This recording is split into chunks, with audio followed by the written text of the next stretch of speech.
देखिए, चोर के दाढ़ी में तिनका एक कहावत है देहात का। जो चारा घोटाला किया, जो हेलीकॉप्टर घोटाला किया, जो खेल घोटाला किया, जो इस देश को घोटाले में ढकेल दिया, उन लोगों का वोट चोरी की बात लगा। कहीं जनता से किसी पूछ लीजिए, किसी का कोई वोट में कुछ हुआ है क्या? देखिए, चोर के दाढ़ी में तिनका एक कहावत है देहात का। जो चारा घोटाला किया, जो हेलीकॉप्टर घोटाला किया, जो खेल घोटाला किया, जो इस देश को घोटाले में ढकेल दिया, उन लोगों का वोट चोरी की बात लगा।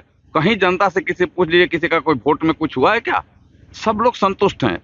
यह लोगों का कोई मुद्दा नहीं है। विकास हो रहा है, लोगों का कल्याण हो रहा है, हर जगह सड़कें बन रही है, किसानों को किसान सम्मान निधि मिल रहा है, आयुष्मान भारत की योजना के माध्यम से सबको इलाज के लिए 5 लाख रुपया का गोल्ड कार्ड मिला है, सब गरीबों के लिए अन्न मिल रहा है, फ्री में अन्न मिल रहा है, सब गरीबों के घर में गैस का कनेक्शन पहुंच गया, सड़कें चकाचक हो गई, बिजली रहने लगी। तो इन लोगों के पास तो परेशानी है, कोई मुद्दा नहीं है, तो वोट चोरी। एक तो सबसे बड़ा, इन लोगों को भी शर्म आनी चाहिए, लेकिन हमें लगता है कि शर्म को भी शर्म आती। आप किताब लेकर के चलते हैं और दिखाते हैं कि संविधान खतरे में है। अरे, संविधान दिखाने का चीज नहीं है, संविधान पालन करने का चीज है। संविधान दिखाओ मत, संविधान का सम्मान है। भारत ने संविधान का सम्मान किया। और मैं तो कहता हूं, डॉक्टर भीमराव अंबेडकर साहब का, राजेंद्र प्रसाद जी का, जो संविधान निर्माता थे, उस सब का अपमान है संविधान को हाथ में लेकर के और वोट के लिए दिखाना। और इससे देश कतई माफ नहीं करेगा, बिहार तो कतई माफ नहीं करेगा। हम लोग देख रहे हैं कि क्या इसके माध्यम से क्या ये लोग प्रयास कर रहे हैं, लेकिन जनता यहाँ ने रिजेक्ट कर दिया। और रिजेक्ट करने के कारण ये लोग परेशान है। इन लोगों के पैर के तल का जमीन खिसक चुका है, इसलिए इनकी परेशानी का कोई मुद्दा नहीं है। तो वोट चोरी के मुद्दा निकालो। वोट चोरी कभी नहीं होता। आपका कर्नाटक में सरकार बन जाता तो वोट चोरी नहीं होती है।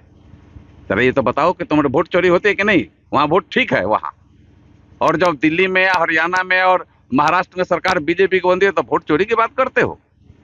बिहार में मजबूत सरकार एनडीए की फिर से बनेगी।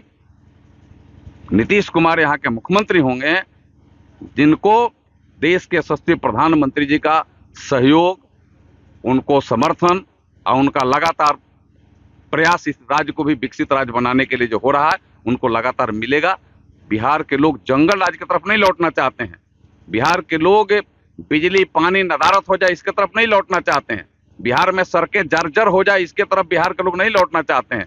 बिहार के लोगों को बिजली भी चाहिए, पानी भी चाहिए, खेत में पैदा होने के लिए किसानों को सम्मान निधि भी चाहिए, गैस का कनेक्शन भी चाहिए, तमाम चीजें सुविधाएं के चाहिए, तब बिहार भी विकसित होगा। और बिहार को विकसित करने के लिए बिहार के मतदाता भी संकल्पित हैं। और उनका संकल्प यही है कि फिर से एनडीए सरकार, फिर इस बार 2025 में 225 सीट जीत करके फिर से एनडीए की सरकार बने, जिसके मुखिया के रूप में नीतीश कुमार हों और जिनको दिशा निर्देशन देने के लिए देश के यशस्वी प्रधानमंत्री नरेंद्र मोदी हों, वैसी सरकार।